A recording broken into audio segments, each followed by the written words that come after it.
중국이 수출 규제를 공식적으로 선포했다. 완전 수출 규제 같은 관리는 20개고 경고가 20개. 그래서 총 40개 기업이거든요. 중국이 수출 규제할 때도 근거가 있어야 되잖아.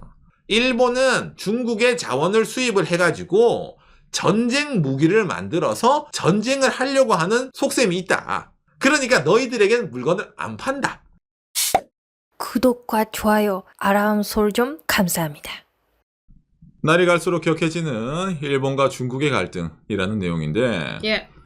이게 뭐 작년부터 시작된 얘기죠. 다카치 사나의 총리의 대만 유사 발언 이래로 중국이랑 일본이랑 사이가 많이 안 좋습니다. 당장 요 최근에 그 설날이었잖아요. 그래서 이제 이 중국 여행객들이 일본 안 오고 일본 사이 안 좋으니까 한국 많이 가가지고 아마 한국 서울에 계신 분들은 이번 설에 관광객들이 정말 많이 왔다. 라는 분도 아마 계실 겁니다. 본 분들도. 예, 그 정도로 이제 이런 민간 교류조차도 최근에 좀 많이 뜸해지고 있는 그런 상황인데 그런 이제 일본과 중국의 관계. 일본에서 뉴스가 정말 많이 나옵니다. 처음에는 뉴스가 그냥 감정론, 어디가 아까 말한 여행이라든지 뭐 이런 민간 얘기만 나왔었는데 최근엔 좀 국가적인 얘기도 많이 나오고 있거든요. 제가 좀 종합적으로 정리를 했으니 이걸 보면서 이야기를 해보도록 합시다. 일본과 중국 관계의 행방은 이래가지고 이런 주제로 이제 다카이치 사나이 총리와 시진핑 주석의 대립이 항상 뭐 뉴스 헤드라인입니다. 그 와중에 일본 내에서 좀 충격적인 이번 주에 뉴스가 하나 떴습니다. 댓글이 3,300개 정도 달렸습니다. 요미우리가 보도했네요. 일본을 비판하는 트위터 계정이 3,000개 정도 발견됐다. 뭐야 그냥 일본을 그냥 욕하는 거야가 아니라 엄밀하게 말하면 지난 일본이 선거 있었잖아요. 중요한 국회의원 선거. 그 기간 동안에 다카이치 총리를 비방하는 인터넷상에 흔히 말하는 여론 조작 어카운트 있잖아요. 계정이 3,000건이 발견된 거예요. 근데 그 대부분이 어디? 중국에서 왔다. 흔히 말하는 선거 때 일본 내 여론 조작 공작입니다. 중국에. 이게 처음에 뭐 몇백 건인 줄 알았는데 파다 보니까 뭐 이렇게 몇천 건 이렇게 나온 거예요. 예를 들어서 이게 어떤 내용이냐면은 있잖아요. 다카이치 사나이는 이제 극우다. 전쟁을 일으킨다. 아시아의 평화를 해친다. 무너진다 있잖아. 동북아시아의 평화가. 근데 그런 식의 이제 까는 댓글이 이제 무구죽수 나온 거예요. 특히 이제 SNS는 여러분 익명으로 글 쓸 수 있잖아요. 그러다 보니까 이게 알게 모르게 좀 뭡니까 중국에서의 이런 여론 조작이 일본에도 많이 오는구나 라고 이제 말이 나오는 거죠. 당장에 오픈 AI가 이제 보고서에서 지적을 했는데 뭐냐면은 오픈 AI 데이터가 나오는 거예요. 중국이 오픈 AI에게 물어본 거야. 다카이치 사나이를 깔려면 어떻게 작전을 펴야 되겠니? 이게 그 기록이 남아있는 거예요. 결과적으로는 그런 거 안 된다. 옳지 못하다. 이래서 챗 GPT가 거부를 했대요. 그러니까 중국이 좀 뭡니까 AI 같은 것부터 이용을 해가지고 어떻게든 일본에 있는 여론을 좀 움직여 보겠다 라는 식으로 했다라는 게 뉴스가 특히 좀 많이 나왔습니다. 최근에. 자, 그런 와중에 더 큰 뉴스가 이번 주에 떴죠. 바로 이겁니다. 중국이 수출 규제를 공식적으로 선포했다. 예. 라고 해가지고 이게 뉴스에 떠가지고 일본에서도 이제 이제 시작이구나 라고 말이 나오는 건데 엄밀하게 말하면 총 40개의 기업입니다. 완전 수출 규제 같은 관리는 20개고 그 다음에 이제 너희 조심해 다음엔 너희야 이런 거 경고 있잖아요. 경고가 20개. 그래서 총 40개 기업이거든요. 이게 엄청 다양하냐라고 했을 때 그렇지 않습니다. 여기 나온 것처럼 미쯔비시 중공, 그 다음에 가와사키 중공, 그리고 IHI라는 흔히 말하는 일본의 방위 산업체입니다. 예. 일본은 중국의 자원을 수입을 해가지고 전쟁 무기를 만들어서 전쟁을 하려고 하는 속셈이 있다. 근데 일본은 입장이 있죠. 일본은 그런 속셈이 없다. 전쟁 못한다. 그러니까 바로 이제 철회 요청하고 이것도 다카이치 사나이도 나서가지고 이건 옳지 못한 거니까 중국에 바로 항의하겠다. 라는 식으로 말이 나오고 있거든요. 이게 이제 기존에는 중국이 이런 거 할 때 여러분 말로만 이제 이렇게 하고 요거 할 거다라는 식으로 흔히 말 오프 더 레코드 식으로 좀 많이 진행이 됐거든요. 그러니까 오피셜이 아니죠. 문서에 남기지 않는 식으로. 근데 이번에는 이 리스트가 중국에서 이런 식으로 있잖아요. 2026년에 이렇게 20개의 일본 기업에 대해서 수출 규제를 엄격하게 하겠습니다. 라는 식으로 딱 하면서 영어로 있잖아요. 그래서 딱 써놓은 거예요. 그러니까 미쯔비시 중공 계열사만 하더라도 이렇게 많고 그 다음에 가와사키 중공업 계열사 그 다음에 아까 말한 IHI라는 이렇게 이제 딱 이름을 적어놔가지고 얘들에 대해서는 우리가 이제 규제에 들어갑니다. 그러니까 일본 정부에서도 좀 민감하게 반응하는 게 있는 겁니다. 당장에 다음에는 너희야 라는 경고 있잖아. 경고장 내는 친구들도 똑같이 이런 식으로 있잖아. 여긴 스바루도 등장을 하죠. 이토추, TDK, 그 다음 히노 자동차, 트럭 만드는 회사. 니또 덴코부터 해서 나름 여러 번 일본에서 소재를 만드는 기업 또 여기 좀 포함이 되어 있습니다. 그러니까 아예 군수 물품을 최종적으로 제작하는 기업뿐만이 아니라 그 안에 들어가는 부품을 만드는 기업도 수 틀리면은 니들도 이제 그 규제할 거야 라는 식으로 이제 중국이 좀 카드를 쓴 거죠. 그러다 보니까 일본 입장에서는 뭡니까? 크게 항의를 하면서 그런 거 하지 마라 라고 얘기하는 거거든요. 또 반대로 일본에 여러 전문가가 있어가지고 그거 뻥카예요 라고 말하는 일본의 교수도 있습니다. 그러네. 리스트 안에 현재 중국이랑 거래하고 있지 않습니다라는 기업도 들어가 있다고 하네요. 그렇죠. 음. 대신 이게 중국이 끊는 최종 카드가 아니라 예. 이제 처음 끊고 있는 카드인데 소용도 없네 이렇게 말하면 좀 이건 또 그대로 문제다라는 것도 나오거든요. 그렇죠. 이게 시작이기 때문에 일본 내에서도 좀 약간 촉각을 곤두세우고 있습니다. 근데 당장에 이제 중국 입장에서는 이런 식으로 있잖아요.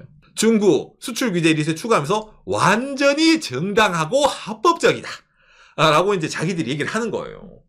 마치 일본도 그런 말 몇 년 전에 했었는데라는. 그렇죠. 그러니까 중국이 들고 오는 근거가 일본은 언젠가 전쟁할 거야 라는 게 100% 틀린 게 아닌 게 뭐냐면은 이 근거가 여러분 바로 이 가와사키, 미쯔비시, IHI의 현재 상황이 있습니다.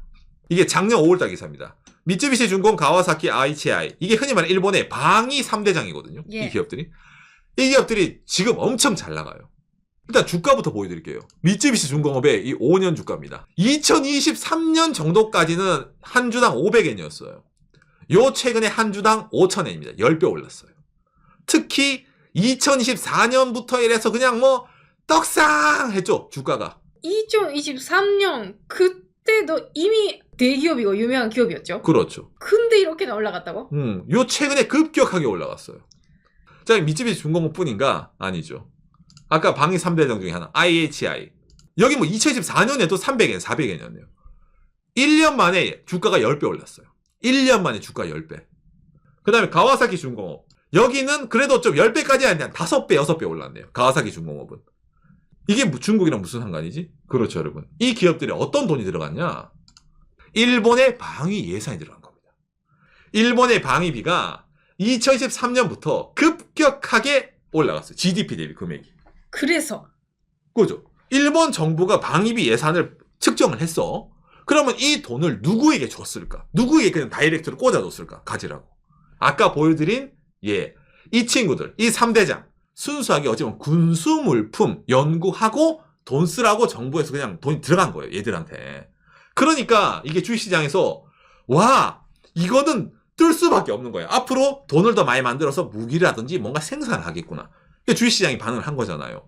그러니까 중국 입장에서는 쟤들은 일본 정부랑 연결돼 있어가지고 돈을 지원받아가지고 이제부터 무기 생산하네. 전쟁할 거네. 근데 지금 상황 보니까 우리랑 니들은 사이가 안 좋으니까 중국에 쏠 미사일, 중국에 쏠 무기를 만드는 기업들이네? 그러면 그걸 중국이 수출 규제하겠다는데 그게 뭐가 문제야? 라고 이렇게 중국 얘기를 하는 거예요. 그러니까 100% 틀린 말은 아니죠. 이미 돈 흐름이랑 주가부터 해서 일본의 방위비가 어느 기업에 꽂히고 있는지 나오고 있으니까. 이번 특히 다카이치 사나이 정권이 중국에 대해서 좀 적대적인 감정을 아예 다카이치 사나이짱이 좀 내비치는 거거든요. 말로는 중국은 훌륭한 파트너인데 눈이 있잖아. 중국은 훌륭한 파트너고 앞으로도 사이좋게 지내야 됩니다라고 얘기를 하니까 씨알도 안 먹히는 게지. 일본 국내에서 저번 국회의원 선거 다카이치 총리가 압도적으로 이겼기 때문에 이거는 앞으로 중국도 이거는 다카이치짱이랑 사이좋게 지내야 된다고 아마 인식했을걸? 그러니까 자연스럽게 있잖아요. 완화될 거라는 예상 많이 나왔었어요. 근데 결국 이렇게 규제라는 게 나왔으니까 전문가분들 예산도 맞는지 안 맞는지 조금 판단하기 어려운 상황이네요. 그렇죠. 왜냐면 옛날에 아베짱이 거의 10년 가까이 해먹었거든요. 총리를. 근데 이번에 다카이치 사나이도 지금 인기로 보면은 뭐 10년 가까이 해먹을 수도 있는 상황인 거예요. 근데 그 오랜 기간 동안 중국이 일본이랑 척진다? 현실적이지 않거든요. 일본 입장에서 봐서도. 중국도 분명히 손해보는 게 생기기 때문에. 그러면은 아예 좀 서로서로 있잖아. 못 이기는 척. 톤 다운 하면서 잘 지내봅시다. 어쨌든 뭐 중국도 장기 집권이니까. 라고 할 줄 알았는데 중국이 그게 아니라 뭐 장기 집권이고 말고 좀 이번에 한번 세게 나가보자. 라는 식으로 이게 나왔기 때문에 일본 입장에서도 이게 어쩌면 좀 예상 외의 제재다. 라고 말이 나오는 게 좀 있습니다. 당장에 이번에 1월 수출 규제의 끝이 뭐겠어요? 이거죠. 중국에서 일본으로 들어오는 히토류 수입이 1월에 뭡니까? 전년 대비 5.7% 감소. 조금씩 이제 잠그고 있습니다. 히토류. 박간혜가 예전에도 저희가 영상을 만들었지만은 중국만이 어찌 보면 만들 수 있는 이 히토류 종류도 있다 보니까 이게 정말 멈춰버리면은 일본의 산업에도 타격을 줄 수밖에 없기 때문에 산업에 타격이 가요, 기업에 타격이 가요, 주가가 내려가요, 경제가 안 좋아져요, 정치의, 총리의 지지율이 떨어져요. 이런 식으로 있잖아요.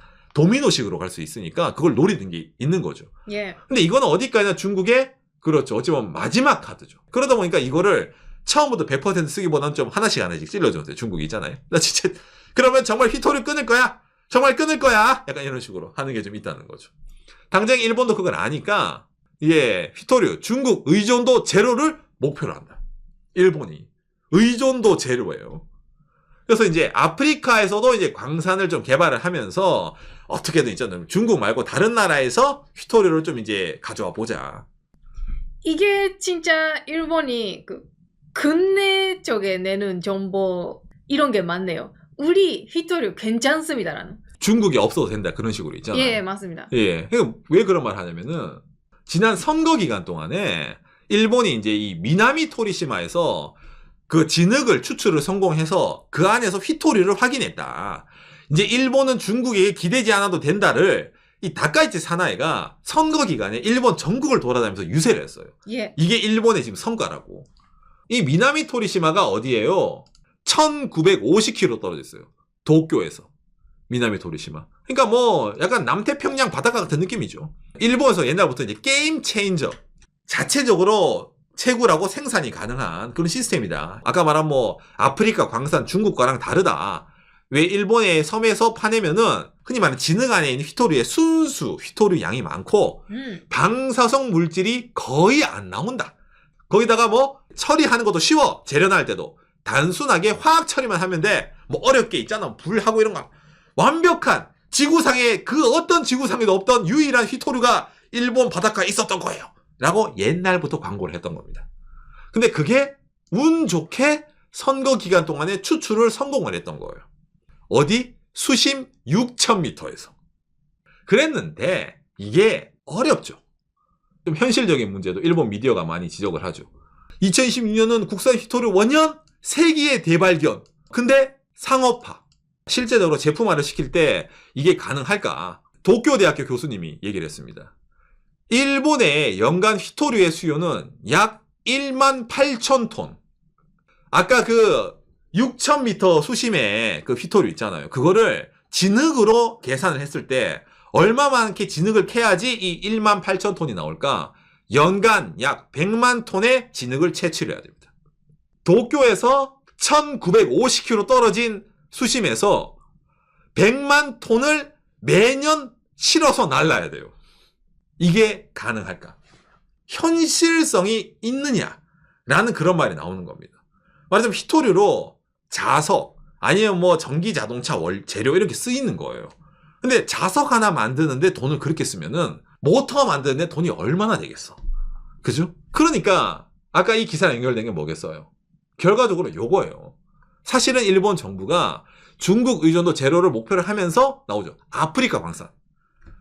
아니 일본 그 섬에서 되면은 아프리카 광산을 찾아볼 이유가 없잖아요. 근데 그게 아니니까 여러모로 지금 차선책을 추구하고 있는 겁니다. 일본 내에서는요. 이런 거 따지면 기승전 휘토류 이것 때문에라도 뭐 중국이랑 어느 정도 이제 일본 내에서는 사이좋게 지내란 말도 생길 법한데 근데 그런 여론이 안 생기는 게 그 정도로 일본 내에서는 지금 휘토류는 문제가 아니다 라는 여론이 사실은 더 크다는 겁니다. 예. 왜? 아까 박간의 오상 이런 얘기 하잖아요. 그러면 돈 받아 먹은 거예요. 중국에서. 아시겠어요? 야, 아니 도쿄대 교수님이 말한 것처럼 이거 현실성이 저 중국 저 SNS 3,000건 카운터 똑같은 거네. 저마저거. 일본은 자원 독립을 할 수 있는데 괜히 저 중국에게 협박받은 저 미디어를 매수당한 애들이 나와가지고 이제 이상한 소리 하네.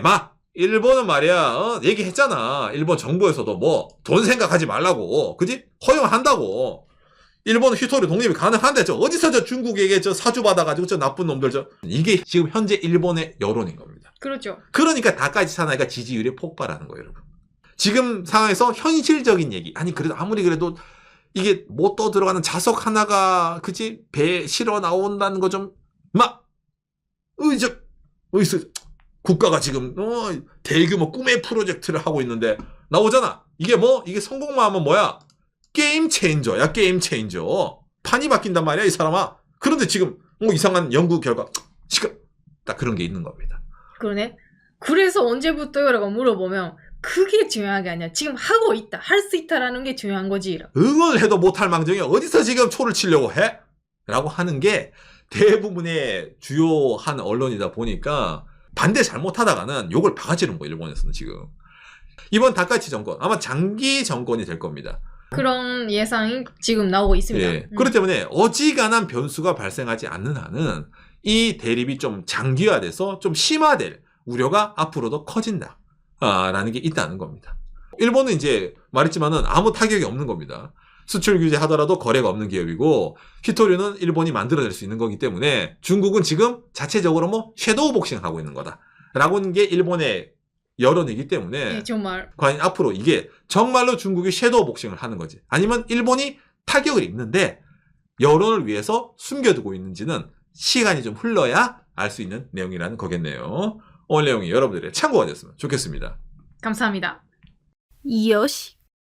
정말 지금 그러네요. 뭔가 일어나서 타격 받고 있습니다라고 하면 오히려 안 좋은 그런 환경이 있잖아요. 지금. 그렇죠.